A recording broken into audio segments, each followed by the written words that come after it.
میں نے انسٹاگرام پر وقار آزادی کی پوسٹ دیکھی کہ جو ہے اسپیچ کمپٹیشنز کے لیے آڈیشنز ہو رہے ہیں، تو میں آڈیشنز دینے آ گیا.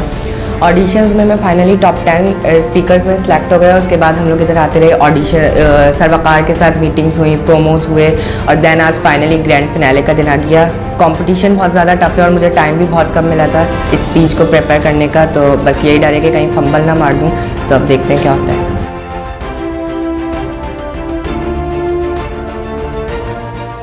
میں پاکستان، وہ پاکستان کہ جو اپنی تکمیل سے پہلے پیروں میں غلامی کی زنجیریں، ہاتھوں میں مظلومیت کی ہتکڑیاں اور گردن میں رسنے ظلم و زیادتی، جبر و تشدد پہنے ہندوستان کی گلیوں میں پڑا تھا.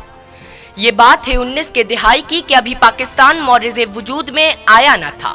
ابھی مسلمانوں کو آزادی ملی نہ تھی کہ ہر جانب ظلم و جبر و زیادتی کا سما. تو کہیں بچے اٹھائے ہوئے جنازے وہاں، یہ مسلمان ہے اسے قتل کر دو، یہ رواج عام تھا. ڈر ڈر کے جینا یہی تو نظام تھا. آزادی کے لیے آواز اٹھانے والوں کی لاشوں کو جلایا گیا، کئی ماؤں کی گودیں اجاڑی گئیں، کئی بچوں کو یتیم کیا گیا. ارے ضعیف بوڑھوں نے اپنے کمزور کاندھوں پر کئی بیٹوں کے لاشیں اٹھائے.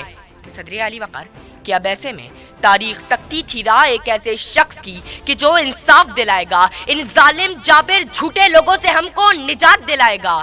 کہ ایسے میں چراغ امید بشر نے سمت مغرب دیکھا تو مشرق کا ایک ایسا سورج طلوع ہوا جو دین محمدی کا سپاہی بن کر نعرہ تکبیر بلند کر کے حق و صداقت کی شمشیر لیے ظلم کی زنجیروں کو کاٹنے آیا، پیغام آزادی دینے آیا. اور پھر دنیا نے دیکھا کہ جہد مسلسل کی داستان نگار وطن کی سلامتی کا عنوان بن گئی اور دنیا میں ایک نئی اسلامی سلطنت پاکستان بن گئی.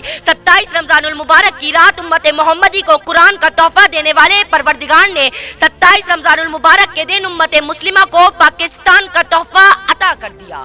کہ اب اقبال کے خواب کو پورا کیے ہوئے مسلمان کھڑے ہیں قربانیاں دیے ہوئے.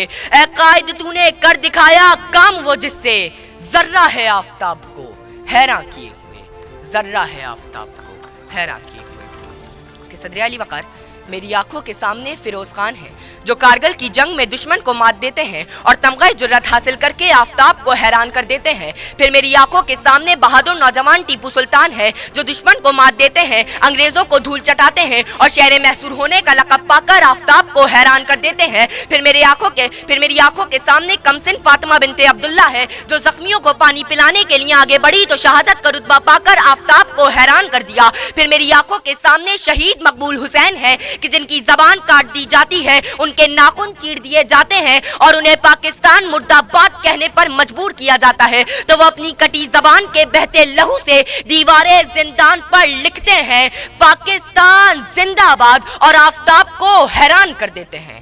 کہ صدر علی وقار ہم نے اپنی تہذیب کو تھامے رکھا تو ہم بلندیوں پر پہنچے، ہم نے اپنے سنسار کو اونچا رکھا تو ہم خسر و کسرہ کے ایوانوں کو ایمانی طاقت سے لرزانے والے، ہم فتح مکہ کے موقع پر اہم مدعا سنانے والے، ہم جنگ بوتا میں سیف اللہ کا خطاب پانے والے، ہم سومنات کے بتوں کو قدموں میں گرانے والے، ہم بہرائے ظلمات میں گھوڑے دوڑانے والے، ہم ذرے ہیں آفتاب کو حیران کیے ہوئے. کہ صدر علی وقار پھر میری آنکھوں کے سامنے JDC کے ظفر عباس ہیں جو کورونا کے باوجود غریبوں میں راشن تقسیم کر کے آفتاب کو حیران کر دیں. پھر میری آنکھوں کے سامنے عبدالستار ایدھی ہے کہ جو دنیا کی نمبر 1 ایمبولینس سروس بنا کر آفتاب کو حیران کر دیں. پھر میری آنکھوں کے سامنے محمد علی سٹپارہ ہے کہ جو 8000 میٹر سے زائد کی بلندی پر جا کر سبز حلالی پرچم لہرا کر آفتاب کو حیران کر دیں. کہ صدر علی وقار جب یہ ذرے آفتاب کو حیران کرنے نکلے تو بدر کے میدان میں 313، کربلا کے میدان میں 72، پاک فضائیہ کے راشد منہاس ہو یا پاک فوج کے میجر اسحاق، پارا چنار کے اعتزاز حسن ہو یا پھر آرمی پبلک اسکول کی طاہرہ قاضی، ارے یہ وہ ذرے ہیں جو اس وطن کے لیے اپنی جانیں تو قربان کر دیتے ہیں، مر تو جاتے ہیں مگر دنیا کو یہ پیغام دے دیتے ہیں کہ ہر حال میں ہر دور میں تابندہ رہوں گا، میں زندہ و جاوید ہوں پائندہ رہوں گا، تاریخ میرے نام کی تعظیم کرے گی، میں تاریخ کے اوراق میں آئندہ رہوں گا. کہ ذرہ ہے آفتاب حیران کیے. شکریہ.